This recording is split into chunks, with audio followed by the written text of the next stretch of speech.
Assalamualaikum, selamat pagi Ananda semua. Bagaimana kabarnya hari ini? Semoga tetap sehat ya. Jangan lupa selalu jaga kebersihan dan rajin berolahraga. Hari ini kita akan belajar Bahasa Indonesia kelas 4. Sebelum kita memulai pelajaran hari ini, marilah kita berdoa menurut kepercayaan masing-masing. Berdoa dimulai. Selesai. Hari ini kita akan belajar tentang tema 1, indahnya kebersamaan, dan subtema 1, keberagaman budaya bangsaku. Muatan Bahasa Indonesia KD 3.1 dan 4.1 tentang perbedaan gagasan pokok dan gagasan pendukung. Masih ingat nggak pelajaran sebelumnya? Itu gagasan pokok. Gagasan pokok adalah topik yang dibahas pada suatu teks. Sedangkan gagasan pendukung adalah uraian atau informasi tambahan pada suatu teks. Biasanya, bacaan terdiri dari beberapa paragraf. Tahukah Ananda apa itu paragraf? Paragraf adalah gabungan beberapa kalimat.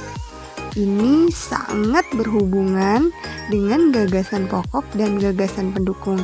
Karena di setiap paragraf pasti ada gagasan pokok dan gagasan pendukung. Gagasan pokok merupakan ide utama yang dalam suatu bacaan baik berupa inti maupun pokok paragraf.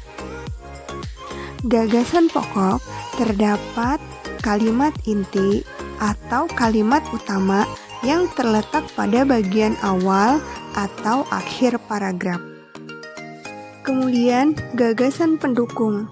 Gagasan pendukung adalah uraian atau tambahan informasi untuk gagasan pokok. Gagasan pendukung disebut juga sebagai gagasan penjelas. Gagasan pendukung berfungsi untuk menjelaskan gagasan pokok. Gagasan pendukung dinyatakan lebih dari satu kalimat. Gagasan pendukung biasanya terdapat di kalimat kedua dan seterusnya pada setiap paragraf.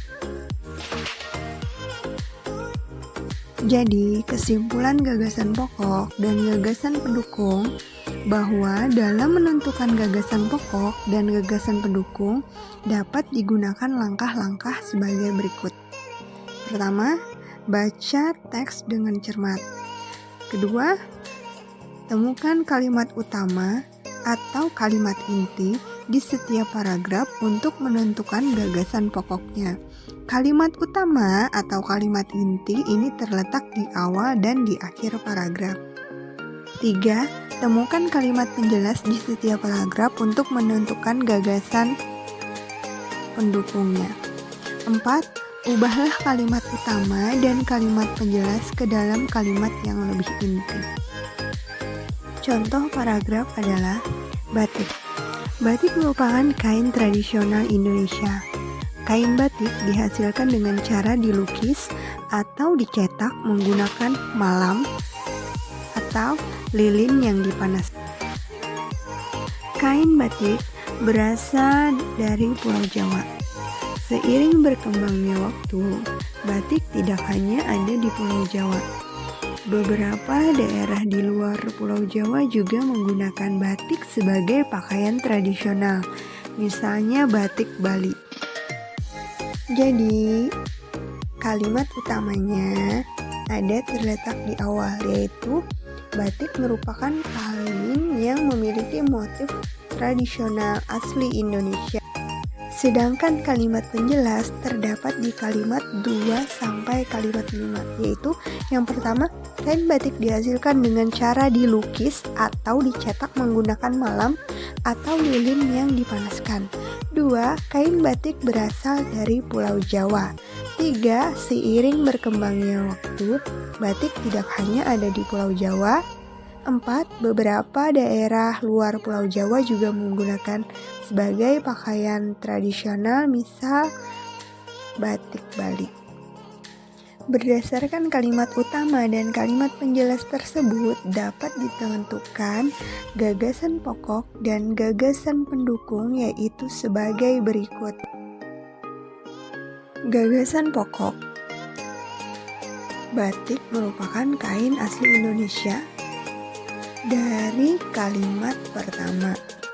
Sedangkan gagasan pendukung, yang pertama, cara membuat kain batik dari kalimat kedua. Nomor 2, tempat asal kain batik itu dari kalimat ketiga. Yang ketiga, persebaran kain batik itu dari kalimat keempat dan kelima. Semoga dimengerti ya Anda semua.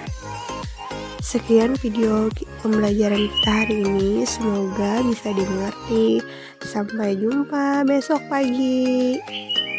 Jangan lupa like, share, dan komen kalau kalian suka dengan video ini. Terima kasih.